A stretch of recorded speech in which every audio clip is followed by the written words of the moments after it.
basically everyone that we've heard from today, and hopefully everyone tomorrow, you would deem to be experts in their field. And the gauge generally that I use by that terminology is the 10,000 hour experience rule. Malcolm, someone wrote a book, it's not Turnbull. Gladwell. I never read anything by Turnbull. Malcolm Gladwell. Gladwell. And his book is all about weird things that I disagree with. But in that he mentions the 10,000 hour rule, which basically is you're not an expert at something until you've got 10,000 hours experience at it. So I don't have 10,000 hours experience at anything to do with marketing. I've been lucky about 100. I have 10,000 hours experience at fixing cars. I'm not going to talk to you about that, that's boring.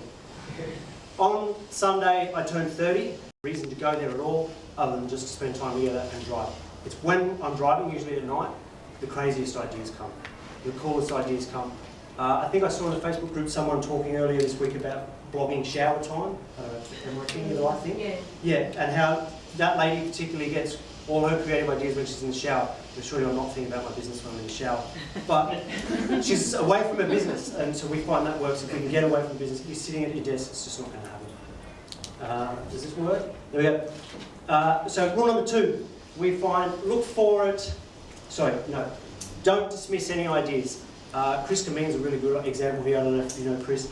I know he carries a little black book around in his pocket, and he fills that book, there it is, and he fills that book up with all sorts of crap, whatever he comes across. And I don't even know what's in the book, but I know he gets really distressed when he doesn't have the book. But it's the same concept, there are no shit ideas. Well, that's not true, there are really shit ideas out there. But if you can write them down, come back to them, an idea with tweaking, with a third-party influence, just write anything down that comes up to you, and even if you have to readdress it. This is our example. Back when we first started, we focused on the performance car market. So basically, if you could picture Fast and Furious, people who are in love with Vin Diesel and fast cars, that was our target audience. At the time, this is my car, it's the Daewoo, hence the number plate, the Woo. Nobody ever in their right mind would modify and hot up a Daewoo Lanos. This car owes me probably $30,000, it's worth about $200. But everybody north of the Harbour Bridge, south of the Central Coast in the modified car world knows that car, because it's a crazy idea. Rule 3, a lot of you would have seen this if you are on the Facebook page. What is rule 3? It's plagiarism. Basically, I argue, I could be wrong, I've been wrong once before, that there are very few original ideas. The whole reason that we're here today is so we can absorb knowledge of other people who know better. So what we find works really well for us is if you can find an ad that you respond to, makes you laugh, makes you look twice at it, makes you think about it. If you can think about how you can apply that to your business, use it. Why not jump on the bandwagon of somebody else? This is actually our remake of a wild turkey ad that was released in the 80s. I can't remember exactly how it worded, but it looked like that, and it just said there were cheaper bourbons, and there was also Volkswagens, and I don't know, I can't remember what it said, but we find that a lot of our stuff, we just steal it from someone else, modify it enough. There is a line there, you've got to be careful with breaching copyright laws. You've got to modify it enough so that it's yours and you've got your own level of uniqueness. But if someone else is funny, why not use it? Rule 18.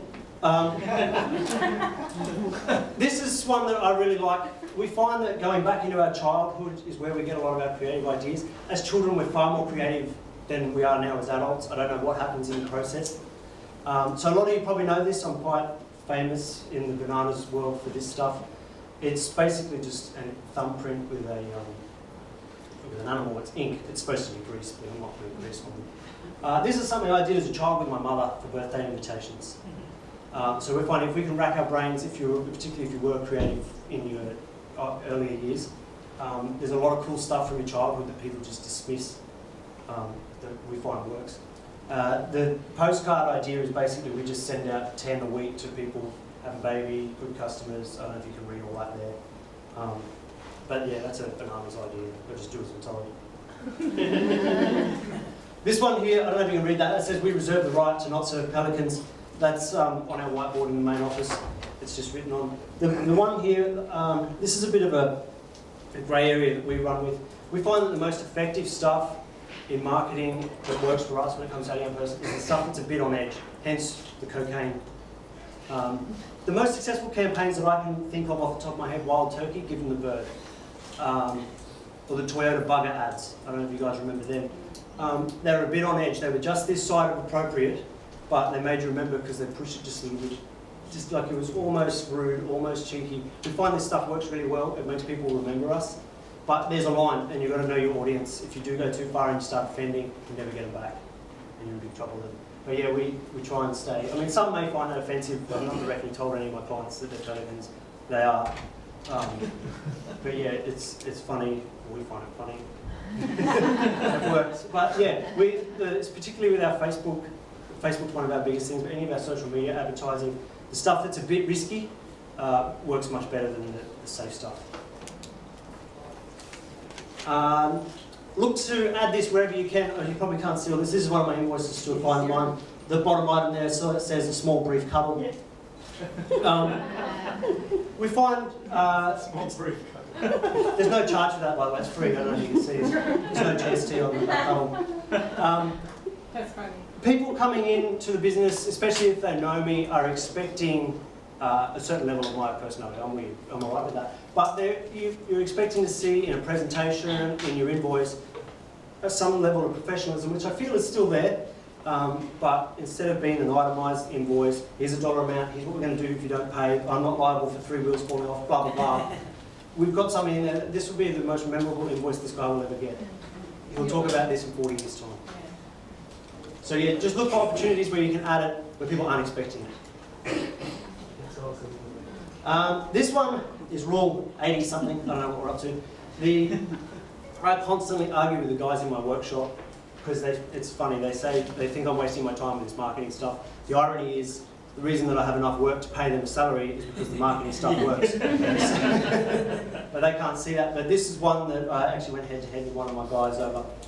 The rule is, if you're always looking for it, once you start to train your brain to look for opportunities to add your quirkiness or whatever it is, be careful here. I mean, if you're an arsehole, you're probably not in this room and you don't want to add that personality to your business. But dark sense of humour can be risky, so you've got to know yourself.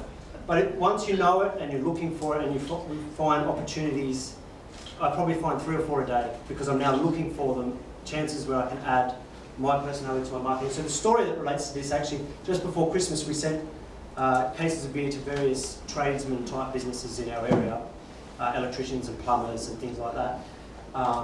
One of these businesses is actually this company. It's called, I won't say their name actually. They're a security company, so they do video cameras and stuff. One of their staff members, who's a real bright spark, given that he works for a security company, stole the case and got caught on camera and lost his job over it. Anyway, so word got back to us, hey, the case got nicked, thank you for the case, blah, blah, blah. So we did this. We wrapped it up in plastic chain, padlocked it, gave him another one. I kept the key and sent it back. Again, this guy that got this will remember this for 40 years. And we got the contract from that. We haven't got them from any of the others who didn't. So the point there is, if you're looking for opportunities, oh, that's sad, you lost your case of beer. Hey, wait a minute, how can we use this, add our personality, have a second go at it? And I got the contract. That's 40 vans at probably $1,000 each for the next 12 months, like, for 2 cases of beer and some plastic chain. I don't know what rule we're up to. 18. We've done 18. 19. Anything that you come up with, this is one of our biggest ones. Share it on your social media platforms. Case of beer is a perfect example. 1 or 2 guys might see that at that company. We then shared it on Facebook, and it went from 1 or 2 potentially getting traction to 4,500 potentially seeing it. So, and admittedly, if you see it on Facebook, it's not going to have the same impact as if you're the person who receives it directly, but why not utilise it?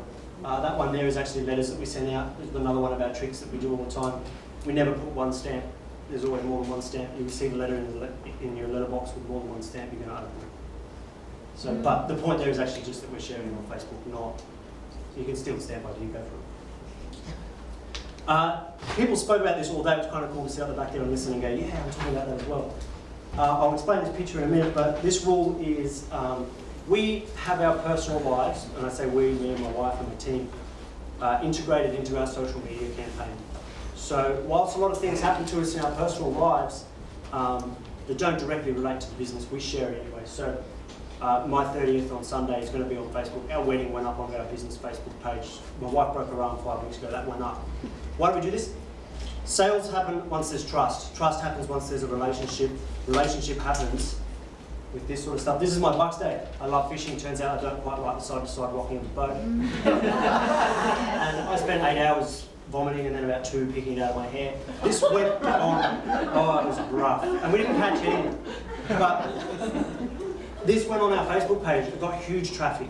It's my personal story. It's my personal life. People then will ring me up, and because we do this over and over again, you can overdo this. Don't be annoying. It's like spam with Facebook. Yeah. But what happens is people ring me, hey Danny, how you going? But I don't know who this person is. You've already got the relationship, you've already got the trust, your sales the next step, you're there. This works really, really well for us. But yeah, you can overdo it, don't share. When you have a baby, I don't want to see 50 photos in a day of your baby. I get it, you're in love. I can't remember what this rule is. You don't want to hit the bell. No. The bell's broken, by the way. No, I do remember the rule. It's kind of irrelevant to the picture. We find, and it's something I really struggle with, and the same with that exercise we just did out there, you've got to let go of what people think of you. And that's something I really, really struggle with, me personally. I've got all sorts of traumatic experiences from my childhood, which I'm not going to share. But I feel more so than the average person, I actually worry. Like even right now, I am shitting myself. Because I'm talking to a crowd of people I don't know, and you're potentially judging me. You've got to let it go. The more you let it go, the more natural this stuff flows. And people can pick it, whether they know it or not. And they'll pick that you're being fake or you're worried, and it's not good. I think that's the last of the things, but I think the ultimate thing to gauge it by, which we do, if you're not having fun, you're doing something wrong.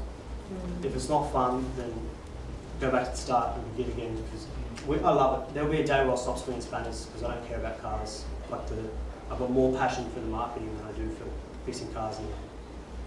But I've got stuff, so don't worry if you come to my shop. It's not.